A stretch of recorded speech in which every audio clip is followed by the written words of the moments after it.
There's a patch of land on the north shore of Long Island, New York, where the grass grows flat and the wind comes off Long Island Sound, and absolutely nothing happens. That's what most people think anyway.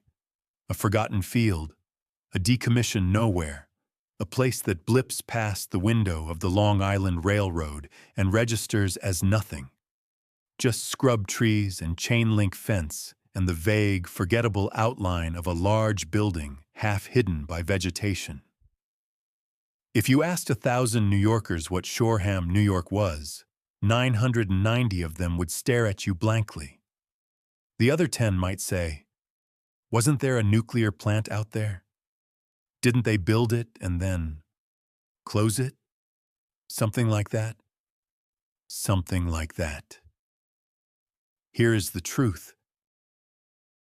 Between 1968 and 1994, the United States of America constructed, completed, licensed, and then destroyed a fully operational nuclear power plant, without it ever generating a single commercial kilowatt-hour of electricity for the public grid. Billions of dollars, thousands of workers, decades of political warfare, and at the end of it all, nothing. A building that never did what it was built to do. A reactor that was fueled, tested, and then physically dismantled because the people in charge decided, after everything, that they didn't want it anymore. The Shoreham Nuclear Power Station is the most expensive thing ever deliberately destroyed in American peacetime history, and almost no one knows why. Let's go back to the beginning. Not the official beginning, not the press releases and the ribbon cuttings, but the real beginning. The one that starts with a problem. Long Island in the 1960s is a pressure cooker. The post-war boom has detonated across the island with volcanic force. The suburbs are exploding. Levittown is already a legend. Thousands of identical white houses stamping themselves into former potato fields at a rate that makes your head swim. The population of Long Island's Nassau and Suffolk counties has tripled in 15 years. Tripled. The roads are choked. The schools are packed. The supermarkets are full. And the power grid is screaming. The Long Island Lighting Company, LILCO, is watching its demand curves climb like a rocket. By the mid-1960s, their engineers are running projections that terrify them. Growth rates, load forecasting, peak demand curves. The math is merciless. If Long Island keeps growing the way it's growing, LILCO will not be able to keep the lights on. Not by the 1980s. Not even close. They need a solution. A big one. And in 1966, the solution seems obvious, because 1966 is the year that nuclear power is not a fear. It is a promise. It is the future wearing a clean white suit and smiling at you from the cover of every major magazine. The atom has been split. The bombs have been dropped. And now, finally, mercifully, humanity is going to point that terrifying energy at something useful. Steam turbines, generators, electricity so cheap the meters won't even bother measuring it. That's what they told the public. Electricity too cheap to meter. They believed it. LILCO believed it. Their shareholders believed it. The engineers believed it. The politicians believed it. And in 1968, LILCO broke ground on a site along the north shore of Suffolk County, a stretch of coastline called Shoreham, where the soil was sandy and the water supply was cold, and the population was, for Long Island, relatively sparse. Relatively. That word would come back to haunt them. Now here's what nobody tells you about the Shoreham story. Most people who've heard of it at all frame it as a simple environmental victory. The people rose up, the plant was stopped, the planet was saved, the end. That's the bumper sticker version. It's not wrong, exactly. But it leaves out the $6 billion.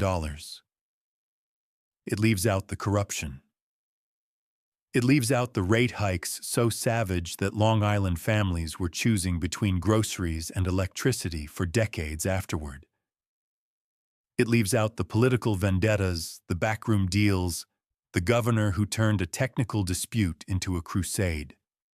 It leaves out the workers, the iron workers and pipe fitters and electricians who spent 20 years building something that was never allowed to breathe, and then had to watch it be torn apart. And it leaves out the radioactive question that nobody has cleanly answered to this day. Because here is the thing about a nuclear power plant.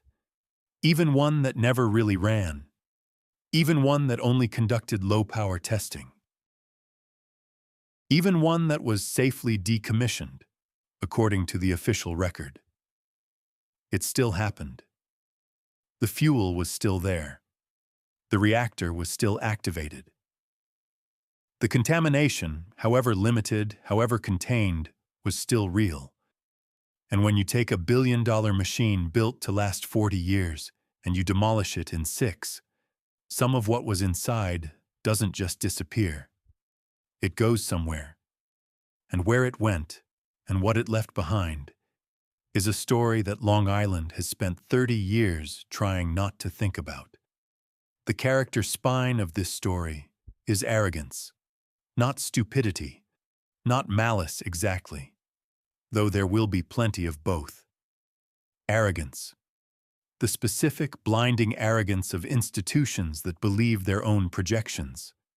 The arrogance of engineers who think the future is a spreadsheet. The arrogance of politicians who think they can harness the atom the same way you harness a river. Point it, aim it, flip the switch. The arrogance of a utility company that spent 20 years building a structure it didn't understand, in a place it shouldn't have chosen, with money it didn't have, for a future that turned out to be completely different from the one it had imagined. Every major turn in the Shoreham story is the story of someone who was absolutely certain and absolutely wrong. And the people who paid the price were never the ones who made the decisions. They never are. Let me paint you a picture of what Shoreham looked like in its prime.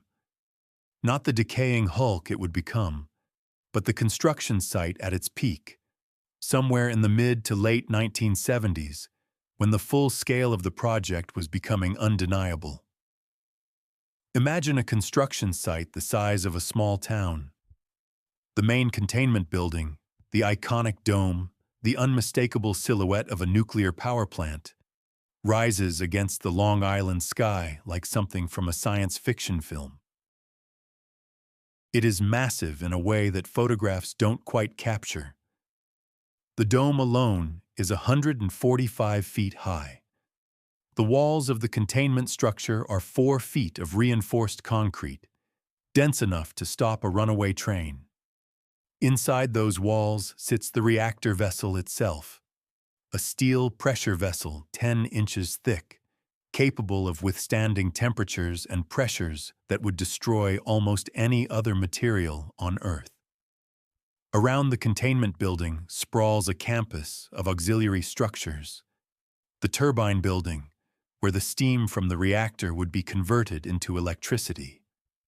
The control building, with its walls of gauges and panels and the eerie green glow of reactor monitoring equipment. The fuel handling building, where the fuel rods would be moved and stored.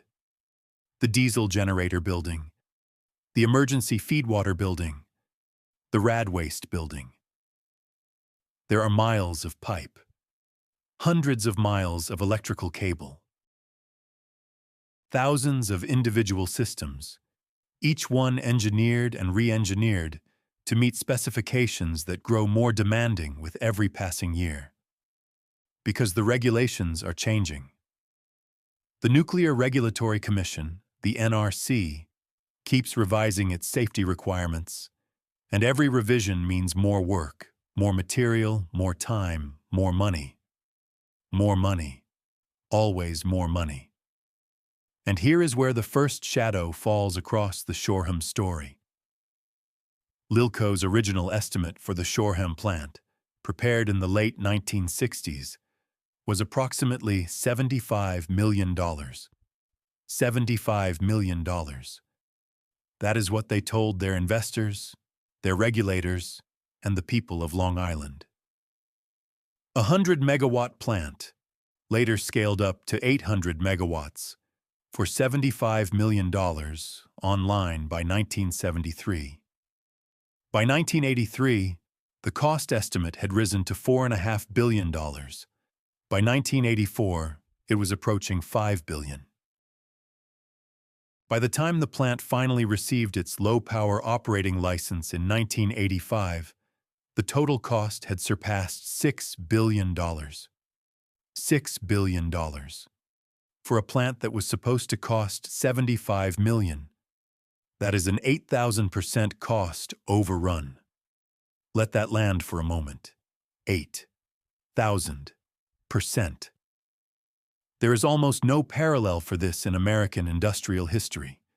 The overrun was driven by everything: regulatory changes that required constant redesign, inflation during the brutal economic decade of the 1970s, construction delays caused by legal challenges, management failures, and, it would later emerge, genuine quality control problems that led to work having to be done, torn out, and done again. There were allegations of falsified inspection records. There were documented cases of pipe welds that didn't meet spec. There were internal LILCO memos that became public during the long years of litigation, that suggested the company knew its cost estimates were wildly optimistic and chose to proceed anyway. Because stopping was not an option. Stopping meant writing off everything that had already been spent, and in the logic of sunk cost, which is not really logic at all, but a kind of institutional panic, every billion spent becomes the reason to spend another billion. You don't stop. You can't stop. You're too far in. But I haven't told you about the people yet. Because before this story becomes about dollars and rems and political calculations, it's about the workers who built the thing. And they deserve to be named. At peak construction, somewhere around 1977 and 1978, Shoreham employs roughly 3,500 construction workers. Union men mostly. Ironworkers from Local 361 out of Brooklyn. Plumbers and steam fitters from Local 638. Electricians from IBEW Local 25. Many of them are the sons and grandsons of men who built the bridges and tunnels and skyscrapers of the New York metropolitan area. They come from Bay Ridge and Bensonhurst and Maspeth and Flatbush. They drive out to Suffolk County every morning in the dark, following the same route the commuters take but in the opposite direction, away from the city, toward the water, toward the dome. They are proud of what they're building. Genuinely proud. A nuclear power plant is not a routine job. It is the most technically demanding construction work in America. Every weld is inspected. Every pipe hanger is engineered. Every bolt is torqued to specification and documented. These men know they are building something that will outlast them, something their grandchildren will be able to point to and say, "He built that." Many of them spend a decade at Shoreham. Some spend 15 years. They know the plant the way you know your own house. Every corridor, every valve, every peculiarity of the aging structure. And when the decision comes to shut it all down, to undo everything they've spent their working lives building, many of them don't understand. Some of them are angry in a way that never entirely heals. Because nobody told them that the plant they built might never serve its purpose. Nobody warned them that the thing they were constructing with their hands, the cathedral of electricity, as some of the old-timers call it, was already being dismantled in the arena of politics before the last bolt was tightened. They weren't wrong to be angry. But the anger was aimed at the wrong target. The target was much higher up. Hold that thought.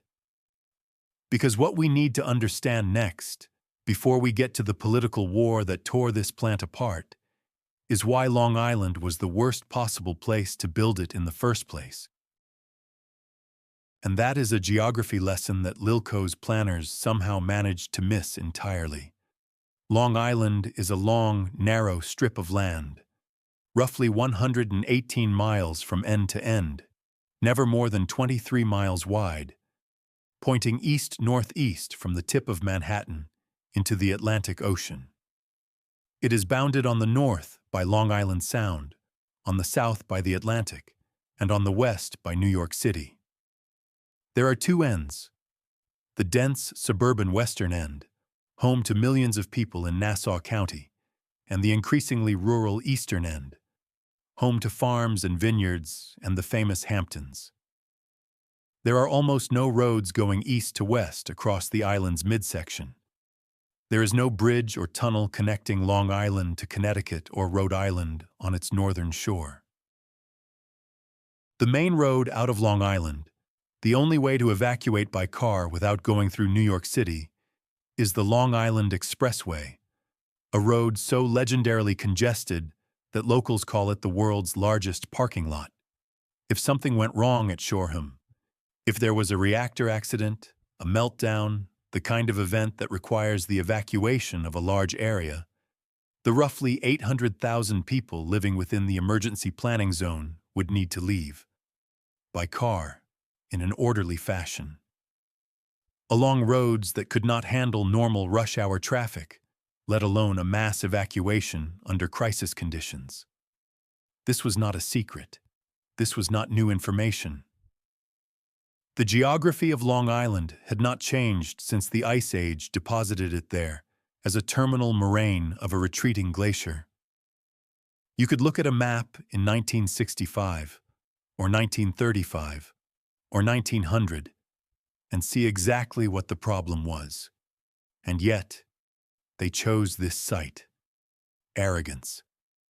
The belief that the engineering would solve it. That the evacuation plans would solve it. That the nuclear plant, if properly designed, would never have an accident anyway. And therefore the question of how to evacuate Long Island was essentially theoretical. 3 Mile Island made it real. On March 28, 1979, the 3 Mile Island nuclear generating station near Harrisburg, Pennsylvania, suffered a partial core meltdown.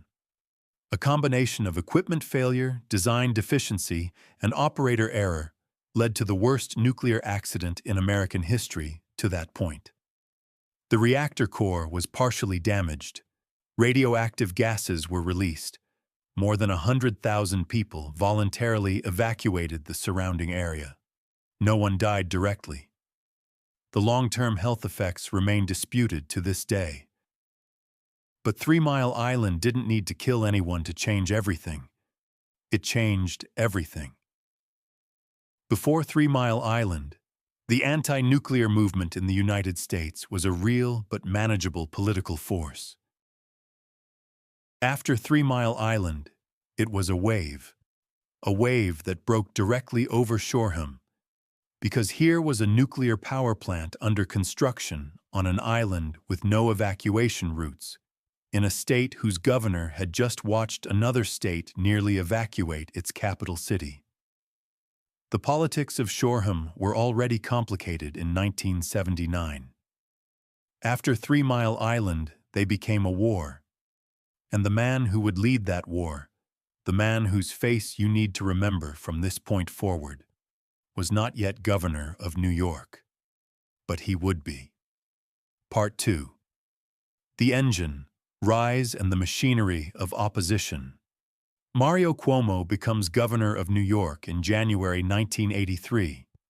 He is a Democrat from Queens, the son of Italian immigrants. His father ran a grocery store in South Jamaica, hauling vegetables in the back of a truck, building something from nothing in the way that only people who have nothing to lose can build.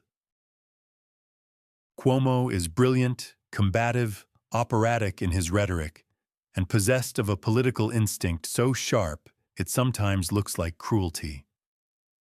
He is not a man who loses arguments gracefully. He is not a man who loses at all if he can help it. He arrives in Albany at exactly the moment when the Shoreham controversy is reaching critical mass, and he reads the situation with the cold precision of a machine. Here is what Cuomo sees: a utility company that has become a symbol of institutional failure, a plant that has consumed $6 billion, much of it ratepayer money, much of it borrowed against the future earnings of Long Island families, and produced nothing. An evacuation problem that no one in authority has honestly solved, and a public that is frightened, furious, and looking for someone to blame. He also sees something else. He sees votes. Now, it would be unfair and inaccurate to reduce Mario Cuomo's opposition to Shoreham entirely to political calculation. He was genuinely concerned about the evacuation question. He was genuinely skeptical of LILCO's management competence, and that skepticism was well-founded. He had real reasons, rooted in real facts, to question whether this plant should operate. But he was also a politician, and politicians do not separate their convictions from their interests. Not completely. Not ever. What Cuomo understood, what he saw with that machine-like clarity, was that opposing Shoreham was not just good policy. It was good politics. It was the kind of issue that energized his base, that gave him a story to tell, that allowed him to stand as the champion of the ordinary Long Island family against the arrogant, incompetent utility that had robbed them blind. He would play that role to the end, and the end, when it came, would be more complete than even he had imagined. But let's not get ahead of ourselves, because before the political war reaches its crescendo, we need to understand the battlefield. And the battlefield is the Nuclear Regulatory Commission, the NRC, and the labyrinthine process by which a nuclear power plant in the United States receives permission to operate. The NRC licensing process is, by design, exhaustive. The agency was created in 1974, carved out of the old Atomic Energy Commission, which had the slightly awkward job of simultaneously promoting nuclear power and regulating it, a conflict of interest so obvious it was eventually deemed untenable. The NRC's mandate was pure safety, nothing else. And to ensure safety, it built a licensing process that is among the most demanding regulatory gauntlets in the history of American industry. To operate a nuclear plant, you need a construction permit. And then, when construction is complete, you need an operating license. And to get the operating license, you need to demonstrate, to the satisfaction of NRC staff and an independent licensing board, that the plant has been built to specification, that its safety systems work, and that an adequate emergency response plan exists for the surrounding area. That last requirement, an adequate emergency response plan, that is the trapdoor under Shoreham. Because in the years following 3 Mile Island, the NRC significantly strengthened its emergency planning requirements. A plant could not receive an operating license without an approved emergency plan, a detailed, tested, credible plan for evacuating or sheltering the population within a 10-mile radius of the plant in the event of a radiological emergency. In most places, this is complicated. On Long Island, it is an existential problem. And here is where the genius of the opposition reveals itself. The convention.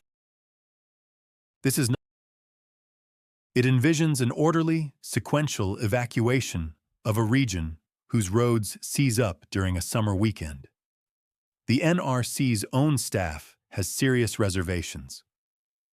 Outside experts commissioned to review the plan produce findings that range from skeptical to damning. One analysis concludes that under realistic emergency conditions, the evacuation of the 10-mile zone around Shoreham could take anywhere from 4 to 8 hours, far longer than LILCO's projections, and potentially long enough for radiation exposure to cause serious harm.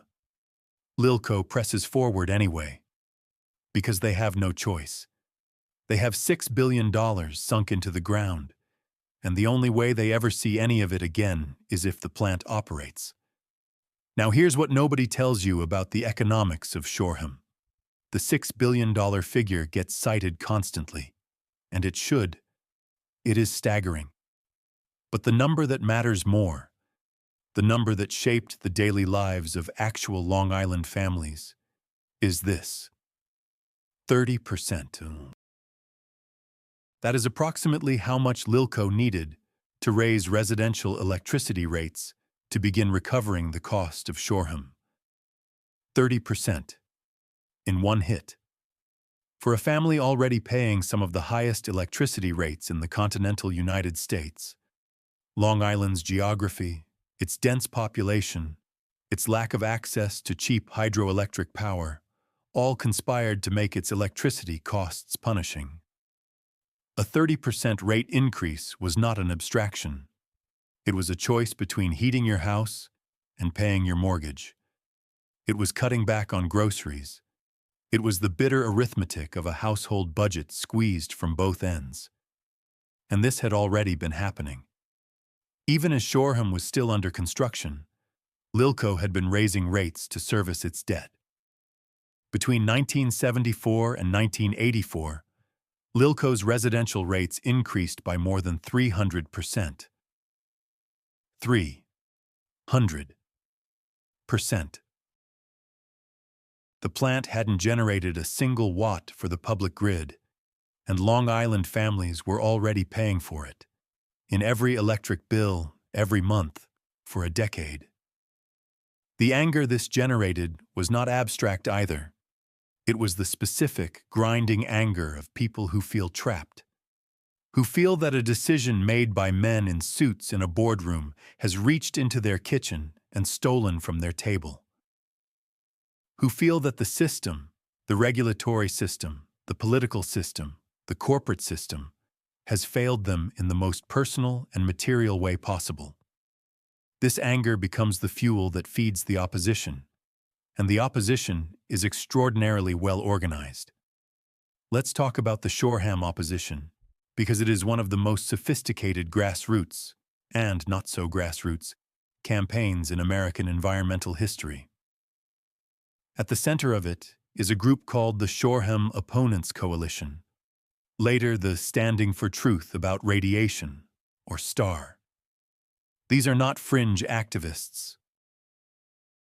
They are Long Island residents, teachers, engineers, doctors, local politicians, business owners, people who live within the shadow of the plant, people who drove past the dome on their way to work, people who had looked at the evacuation routes and done the math themselves. They are tenacious. They flood NRC hearings with technical comments and legal interventions. They commission independent safety reviews. They retain lawyers and scientists and public relations consultants. They build a political constituency that reaches from the South Shore of Long Island all the way to Albany. But they also have powerful allies. The counties, with their refusal to participate in emergency planning, give the opponents a legal weapon that no amount of grassroots organizing alone could provide. And Governor Cuomo, watching from Albany, provides political cover and occasional direction. One of the most effective weapons in the opposition's arsenal is something almost embarrassingly simple: a map. They print maps of Long Island, and they distribute them by the thousands. The map shows the Shoreham plant, the 10-mile evacuation zone, and the road network. It shows where the bottlenecks are. It shows the single bridge connecting eastern Long Island to the more densely populated west. It shows the Long Island Expressway, the parking lot, as the primary evacuation artery. You look at that map, and you understand the problem immediately. You don't need a PhD in nuclear engineering. You don't need to understand REM or millisieverts or containment pressure. You just need to look at the map and think, how do all those people get out? The map does more damage to LILCO's position than any technical document. Because the truth of it is immediate and visceral and undeniable. LILCO, for its part, does not help itself. The company's leadership in this period is a case study in how institutional arrogance compounds institutional failure.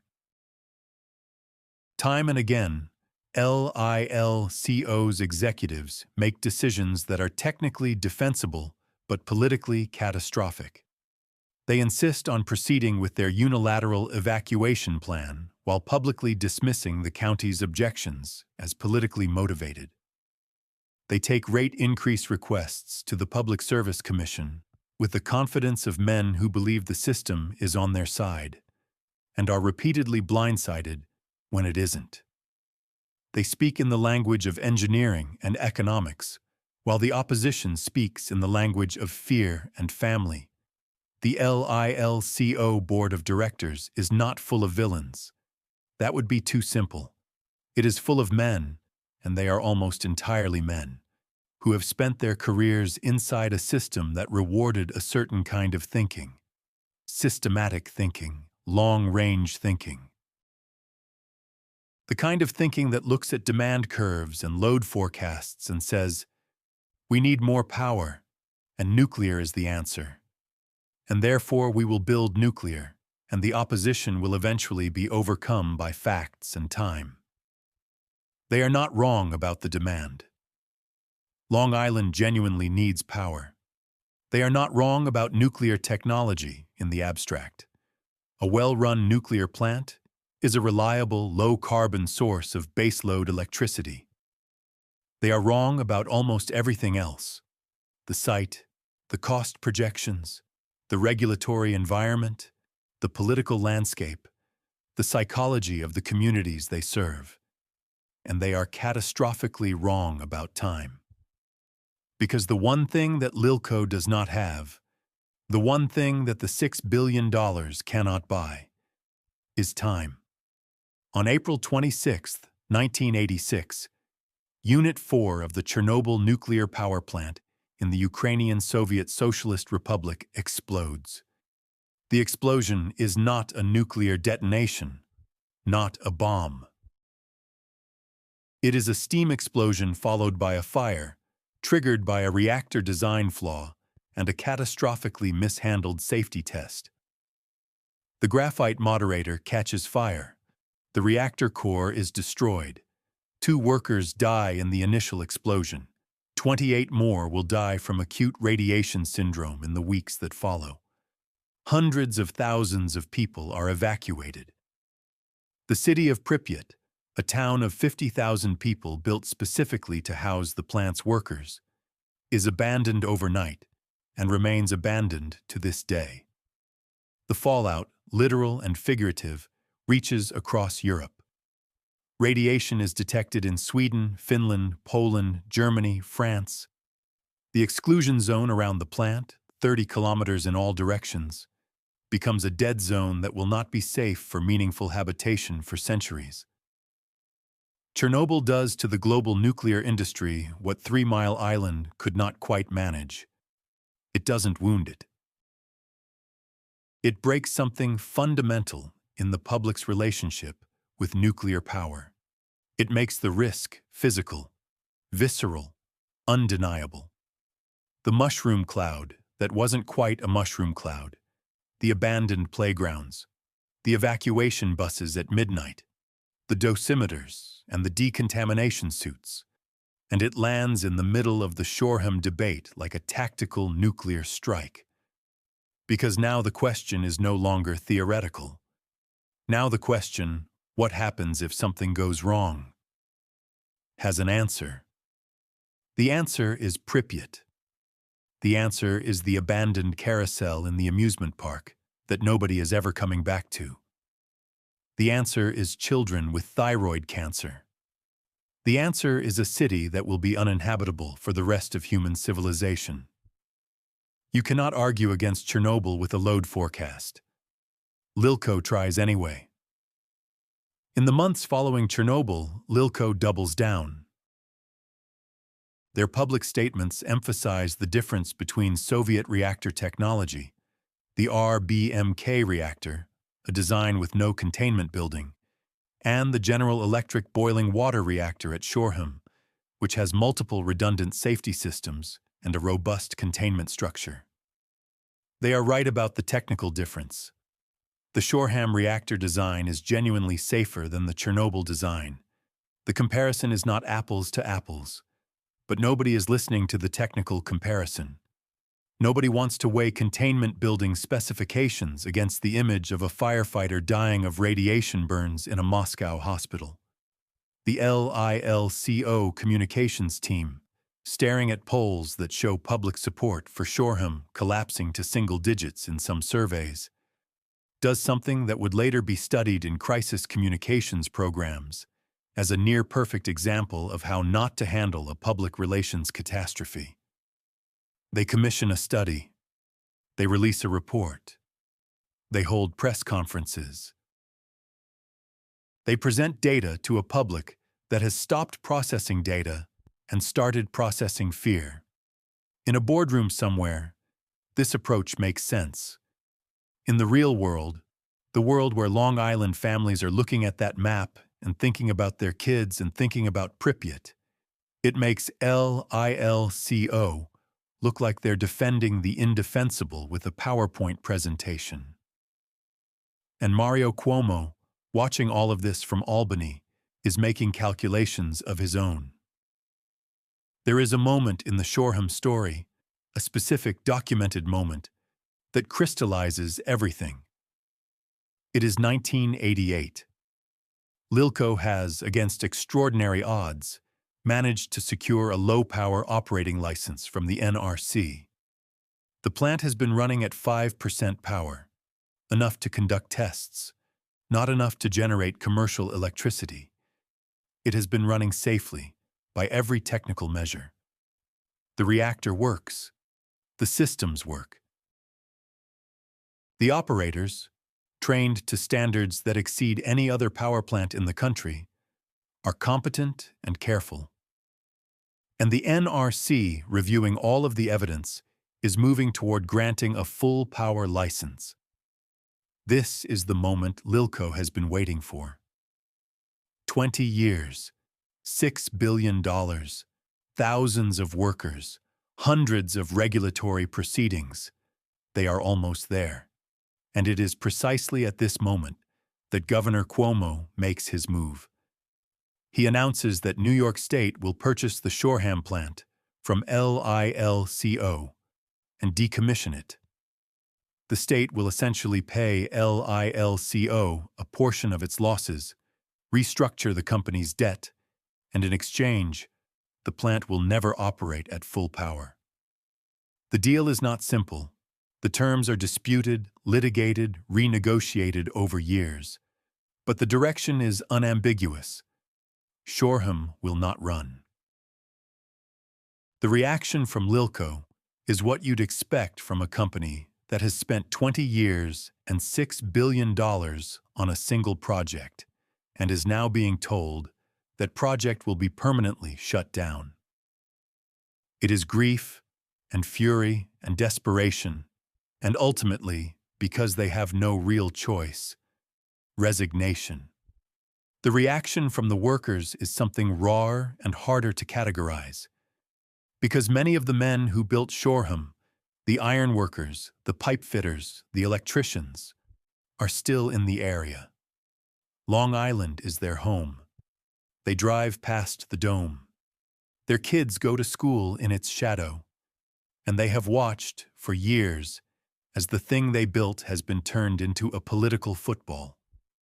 As their work, the welds and the pipe hangers and the miles of cable, has been declared not just unnecessary, but actively dangerous.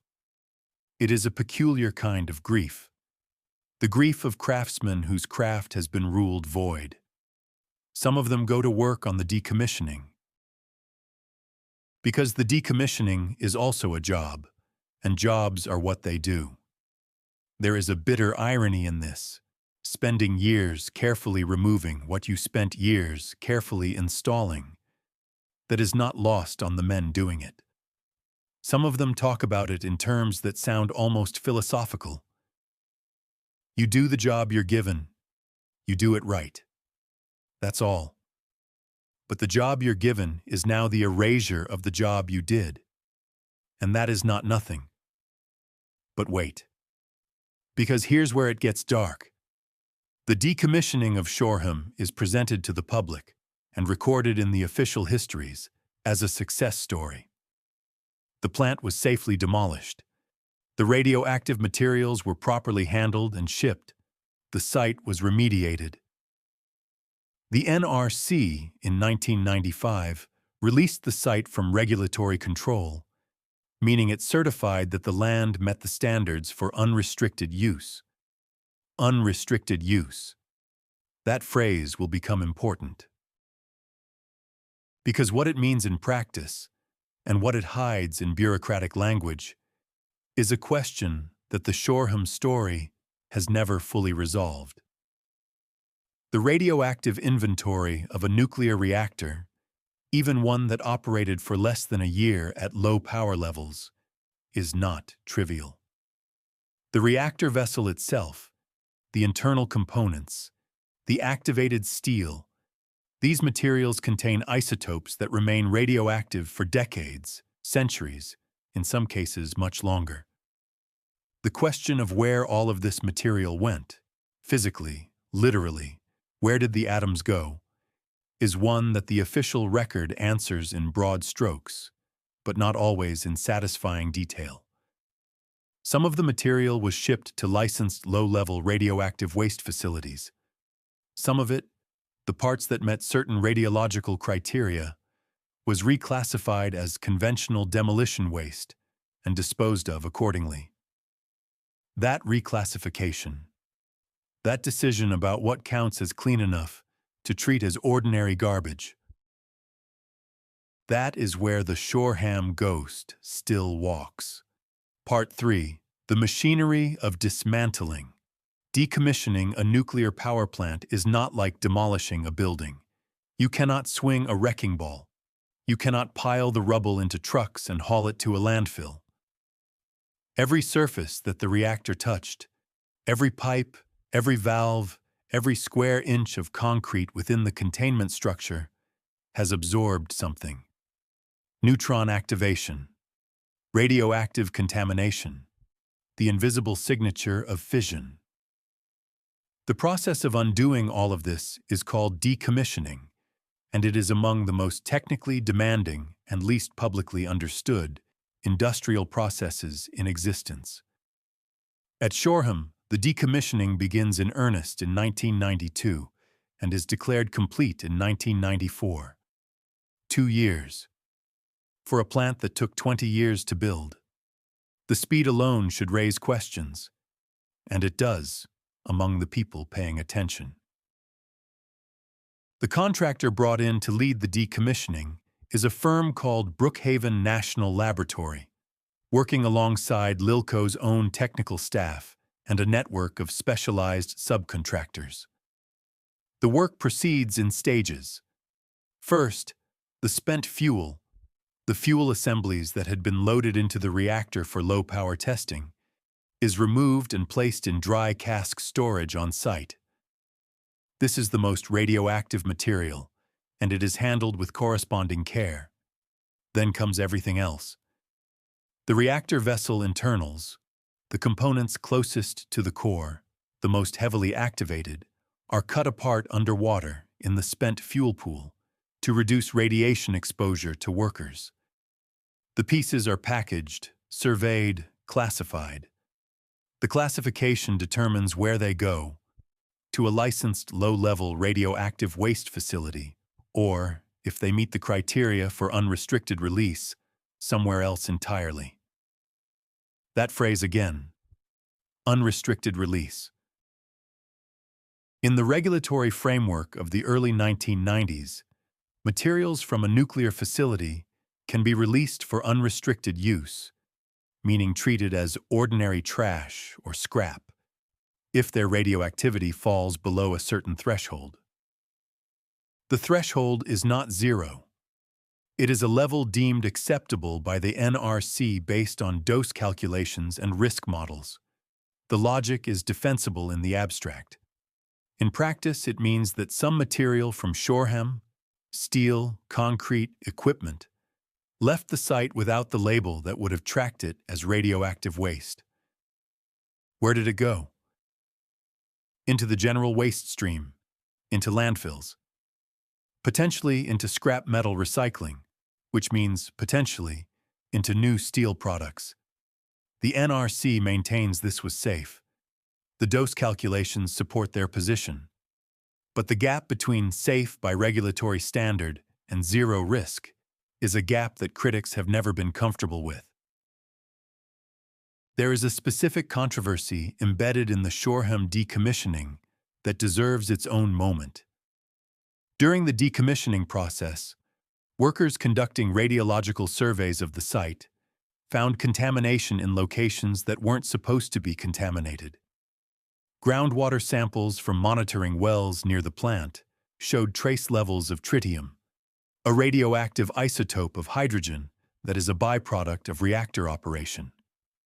The levels were low, below federal drinking water standards, but tritium in the groundwater means tritium moving through the soil, and Long Island sits on a sole source aquifer, meaning the groundwater beneath the island is the primary drinking water source for much of its population. LILCO and the NRC acknowledged the tritium detections. They characterized them as minor. They conducted additional sampling. The results, they said, confirmed that the contamination was limited and posed no public health risk. The communities downslope of the site were not entirely reassured. Because trust, by this point, is gone.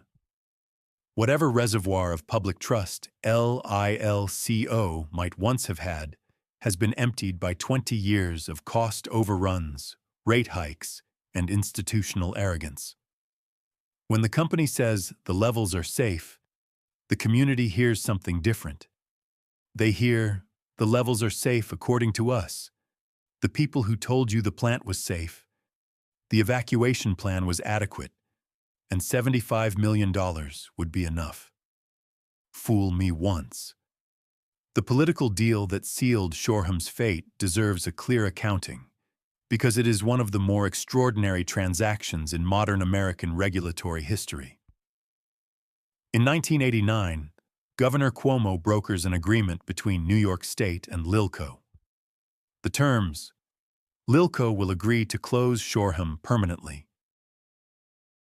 In exchange, the state will allow LILCO to recover a portion of its Shoreham investment through future rate increases, spread over many years, amortized across Long Island's ratepayers. The plant closes. The bills keep coming. Because $6 billion does not disappear when you tear down the dome. It has to go somewhere. And where it goes is into the electric bills of Long Island families, who pay for years afterward a surcharge that exists specifically to recover the cost of a power plant they were told was too dangerous to run. They paid to build it. They paid to close it. They paid to clean it up. The utility, restructured, renamed, eventually absorbed into a company called Keyspan and then National Grid, survives. The executives who made the decisions that created the catastrophe largely do not face personal financial consequences. The shareholders take losses, yes. But the structural costs, the billions in stranded investment, the rate impacts, the economic drag on Long Island, are absorbed by the people who had the least say in any of it. The workers, the families, the ratepayers, always the same people.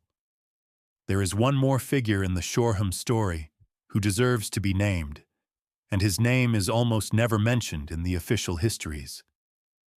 His name is Vincent Gianicelli, and he is a pipefitter who worked at Shoreham for 11 years.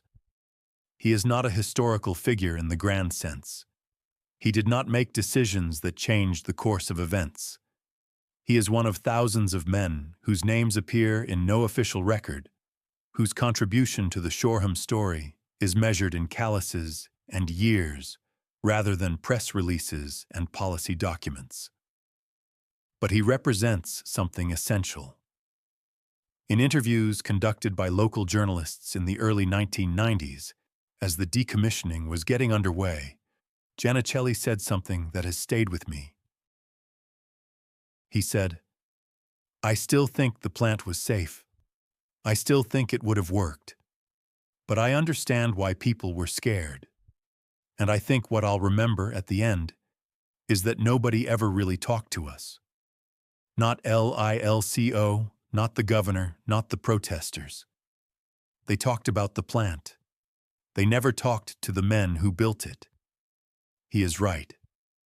And that silence, the silence around the workers, the craftsmen, the people whose hands actually created this thing, is its own kind of contamination. One that doesn't show up in a radiological survey. By 1995, the NRC releases the Shoreham site from regulatory control. The dome is gone. The turbine building is gone.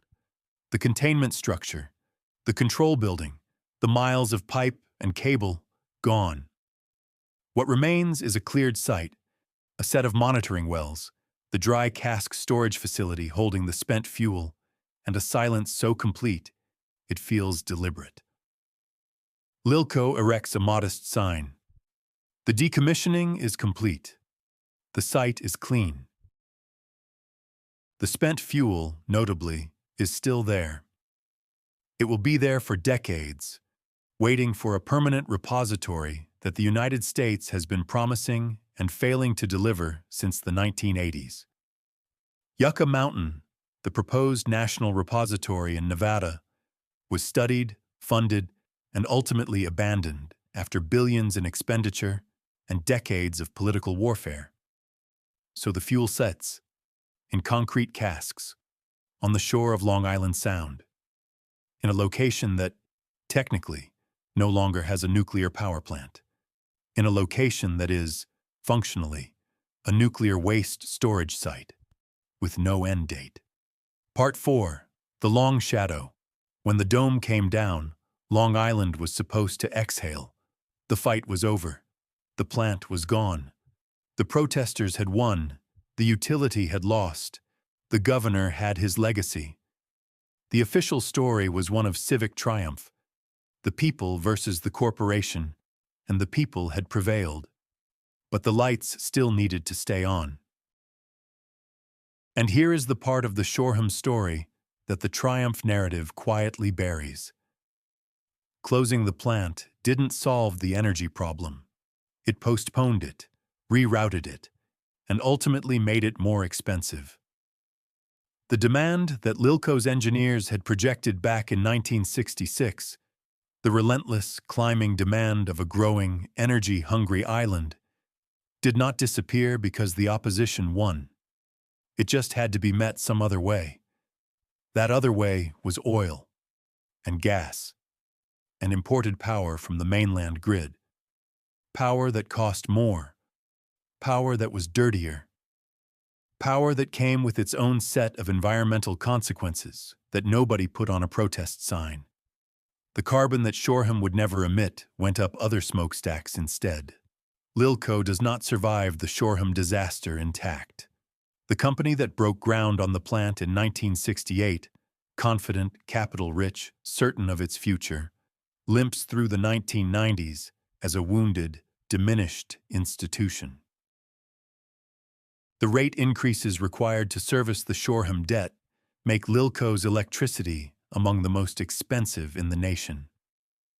Industrial customers leave. Businesses cite energy costs as a primary reason for not locating on Long Island. The economic drag is real and measurable.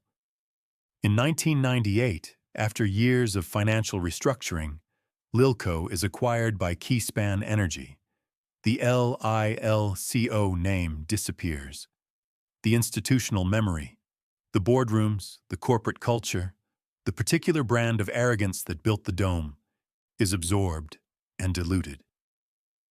But the bills remain, renamed, restructured, still arriving every month. Keyspan is eventually absorbed by National Grid, the British multinational. Long Island's electricity infrastructure passes into foreign ownership, a fact that would have astonished the men who broke ground at Shoreham in 1968, full of confidence in American industrial supremacy. The Long Island Power Authority, LIPA, a state-created entity, takes over the transmission and distribution network. It becomes one of the most complained-about utilities in the country, routinely ranking near the bottom of customer satisfaction surveys, its rates remaining stubbornly among the highest in the nation. The ghost of Shoreham lives in every electric bill. Now here's what nobody tells you about the site itself. After the NRC released Shoreham from regulatory control in 1995, the land was transferred to the Long Island Power Authority. And LIPA, faced with a cleared industrial site on the shore of Long Island Sound, did what pragmatic institutions do with awkward real estate. They built a new power plant on it. Not nuclear. A natural gas peaking plant, the Shoreham Energy Center. A facility that runs during periods of peak demand. Modest, unglamorous, utterly unlike its predecessor in scale and ambition. Think about that. The site cleared at enormous expense, decontaminated, released from nuclear regulatory oversight, and then immediately re-industrialized. The land that was too dangerous to host a nuclear plant became the land that hosts a gas turbine. The community that fought for 30 years to reclaim its shoreline from industrial use got a different industrial use. Not a park, not a nature preserve, a peaking plant. The irony is almost too neat to be real, and yet it is entirely real, entirely documented, and almost entirely unremarked upon in the popular memory of the Shoreham story. The spent fuel is still there. This cannot be stated often enough. The dry cask storage facility on the Shoreham site, the concrete and steel containers holding the fuel assemblies that were loaded into the reactor during low-power testing, remains active. The casks are monitored. They are secure by every available technical standard. They are not leaking. They are not an immediate public health threat. But they are there, on the shore of Long Island Sound, in a community that was told the nuclear chapter was closed. The United States has no operating permanent repository for high-level nuclear waste. Yucca Mountain, the site in the Nevada desert that was designated, studied, and funded over decades as the national solution, was effectively killed by political opposition in 2009 when the Obama administration withdrew its license application. The decision was legally contested and scientifically disputed, but politically it was final. So the waste stays where it is, at every reactor site in the country, dozens of locations, millions of pounds of spent fuel in temporary storage that has been temporary for 30, 40 years now. At Shoreham, the fuel from a reactor that never commercially operated sits in casks on a site that is no longer a nuclear facility, waiting for a solution that no one is close to providing. The tomb is not metaphorical. It is concrete. It is real. It is on Long Island. The economic autopsy of the Shoreham decision, what it actually cost in total across all the years, is a number that depends on what you count. If you count only the direct construction and decommissioning costs, roughly $6 billion. If you count the stranded cost recovery that ratepayers funded through their electric bills over subsequent decades, add several billion more. If you count the economic activity that didn't happen on Long Island because energy costs were too high, the businesses that didn't open, the factories that didn't expand, the middle-class families that left for cheaper states, you are in territory that economists dispute, but that residents experienced as simple reality. And if you count the opportunity cost, the clean, reliable baseload electricity that Shoreham would have generated over a 40-year operating life, electricity that instead came from oil and gas, then the Shoreham decision carries an environmental price tag that the anti-nuclear movement has never fully reckoned with. None of which means the opposition was wrong to fight. The evacuation problem was real. LILCO's management failures were real. The cost overruns were a genuine scandal. The public's fear, supercharged by 3 Mile Island and Chernobyl, was legitimate. But legitimate fear, filtered through political ambition and institutional arrogance on both sides, produced an outcome that served almost no one cleanly. That is the Shoreham lesson, if there is one. Arrogance is not the exclusive property of the powerful. It lives wherever certainty outpaces evidence. And in the Shoreham story, everyone was certain. Everyone was wrong. There is one final chapter that the official history skips almost entirely.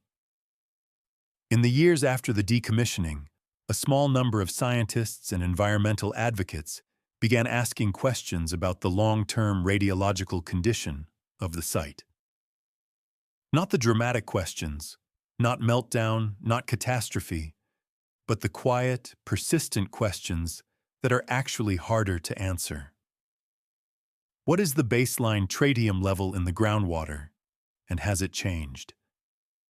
What happened to the materials released for unrestricted use?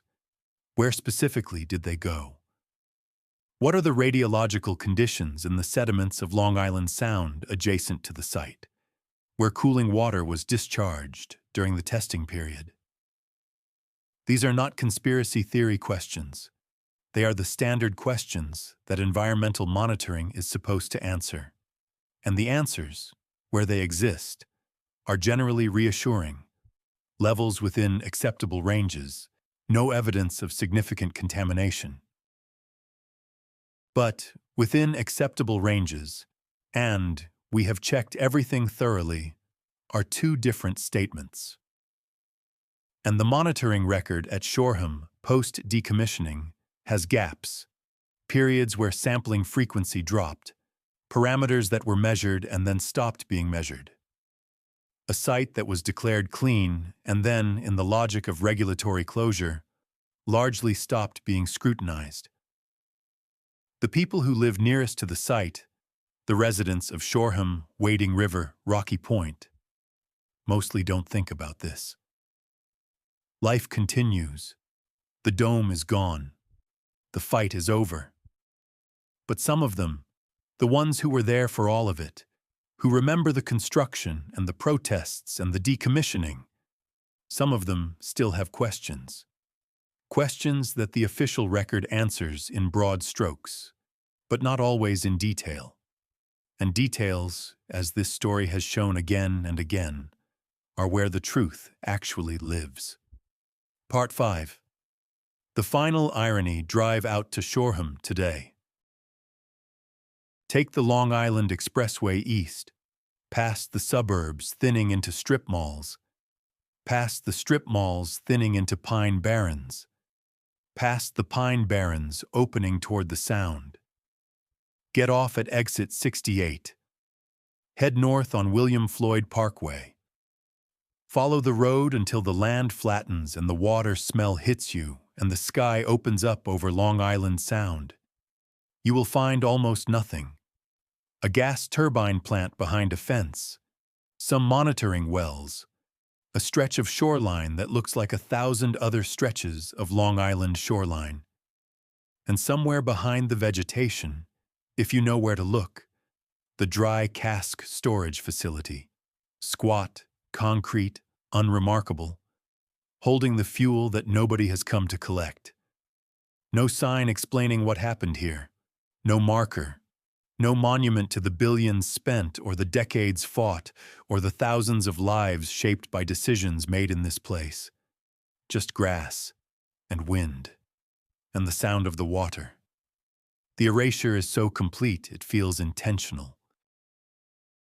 And it is, in the way that all forgetting is intentional. Not a conspiracy, but a collective decision to stop looking at something uncomfortable. Here is the final irony of the Shoreham story. And it is a brutal one. We are living, right now, in the middle of a global reckoning with energy and climate. The science is unambiguous. The carbon that fossil fuels have been pumping into the atmosphere for a century and a half is changing the planet in ways that will cost, are already costing, trillions of dollars and millions of lives. The transition away from fossil fuels is not optional, it is existential. And in that context, nuclear power, the technology that Shoreham represented, the technology that was defeated on Long Island, is being reassessed. Seriously, urgently. By governments, by climate scientists, by people who spent decades opposing nuclear and have looked at the numbers and changed their minds. France generates roughly 70% of its electricity from nuclear power. It has among the lowest carbon emissions per capita of any major industrial nation. It has not had a Chernobyl. It has not had a 3-mile island. The new generation of reactor designs, smaller, passively safe, physically incapable of the kind of runaway reaction that destroyed Chernobyl, are moving from drawing board to construction in countries across Asia and Europe. And the United States, the country that pioneered civilian nuclear power, that built more reactors than any other nation, that trained the engineers and wrote the safety codes that the rest of the world adopted. The United States is starting over. Haltingly, expensively. Having spent 40 years dismantling the industrial base, the regulatory expertise, and the public trust that nuclear power requires. Having spent 40 years paying, in places like Long Island, for the consequences of doing it wrong. The question that hangs over Shoreham, the question it poses to the present, is not whether the opposition was right or wrong. That argument is too old and too complicated to resolve cleanly. The question is, what did we learn? Because if the lesson of Shoreham is simply nuclear bad, people good, then the lesson is wrong. The plant had real problems, real management failures, a genuinely inadequate evacuation plan, a cost structure that was indefensible. But the technology itself was not the villain. The villain was arrogance. The arrogance of a utility that thought $6 billion could override geography. The arrogance of politicians who thought a licensing battle was the same as an energy policy. The arrogance of an opposition that won the fight and never fully answered the question of what comes next. What came next was oil, was gas, was decades of high rates and dirty air and an energy grid that still struggles to meet peak demand on a hot August afternoon. What came next was the carbon we didn't count. Vincent Gianichelli, the pipe fitter, is in his 70s now, if he is still alive. The local journalists who interviewed him in the early 90s have moved on. The union halls where the Shoreham workers gathered are quieter than they used to be. The generation that built the dome is aging into silence. Their knowledge, the specific, embodied craftsman's knowledge of how that plant was built, where every weld is, what every system does, is disappearing. It was never fully documented in a form that serves the future, because nobody imagined, when they were building it, that the future would need to know. They imagined the plant would simply run. This too is a kind of contamination, the loss of knowledge, the evaporation of expertise, the way that institutional memory dissolves when institutions fail. And then there is the fuel. The spent fuel assemblies in their concrete casks on the shore of Long Island Sound will remain radioactive for longer than human civilization has existed. The isotopes don't care about politics. They don't care about gubernatorial elections or NRC licensing proceedings or the price of natural gas.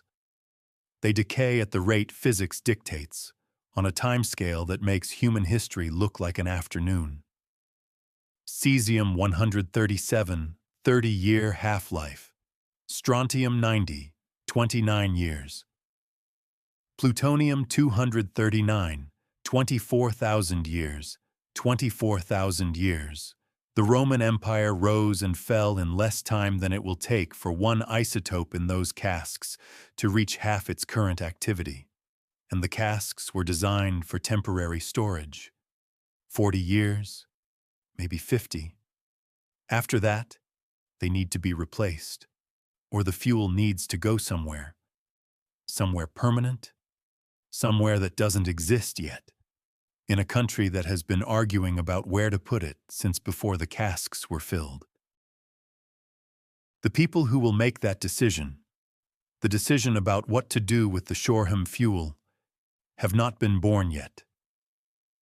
They will inherit a problem created by people who are already dead, in a political fight that ended before their parents were teenagers, over a plant they will never see. That is the true timescale of the Shoreham story. Not 1968 to 1994. Not 26 years of construction and controversy, indefinite. There is a word in nuclear engineering, entombment. It refers to one of 3 recognized strategies for decommissioning a reactor. The option where, instead of dismantling the structure, you encase it in concrete and leave it. Seal it. Walk away. Shoreham was not entombed in that technical sense. It was dismantled. The dome came down. The rubble was cleared. But there is another kind of entombment, the entombment of memory. The sealing of a story inside official language and regulatory closure documents, and the simple passage of time until the people who lived it are gone and the people who remain have only the sanitized version. That entombment is what has happened to Shoreham. The Cathedral of Electricity, as the old ironworkers called it in the years when they still believed it would run, has been replaced by a gas turbine and a monitoring well and a silence so deep you could mistake it for peace. It is not peace. It is the silence of unresolved questions, of costs still being paid, of fuel still sitting in casks on a shoreline that was supposed to be clean, of a lesson that the country learned and then, in the way of countries, began to forget precisely when it needed to remember. Drive back west on the expressway. Watch the suburbs reassemble themselves, the strip malls, the school buses. The ordinary texture of Long Island life, dense and specific and entirely unaware of what sits at its eastern edge. The dome is gone. The debt is not. The fuel is not. And the arrogance, the specific, institutional, civilizational arrogance that says we can build anything, control anything, cost overrun our way to the future, and let someone else clean up. That arrogance is not gone either. It just found new projects. It always does. The last image of this film is not the dome. The dome is gone. The last image is a monitoring well. A white PVC pipe, capped with a metal cover, rising a few inches above a flat field on the north shore of Long Island. Around it, the grass grows. The wind moves off the sound. A gull passes overhead. Beneath the pipe, somewhere in the sandy aquifer that supplies drinking water to millions of people, the groundwater moves the way it has always moved. West, slow, indifferent to human timescales. The well is labeled with a number. It has no name. It does not explain itself. It just measures. And what it measures, or fails to measure, is the final question that Shoreham leaves behind. The question that no press release, no decommissioning report, no gubernatorial proclamation has fully answered. Are we clean? Are we actually clean? The grass grows flat. The wind comes off the water. And the casks sit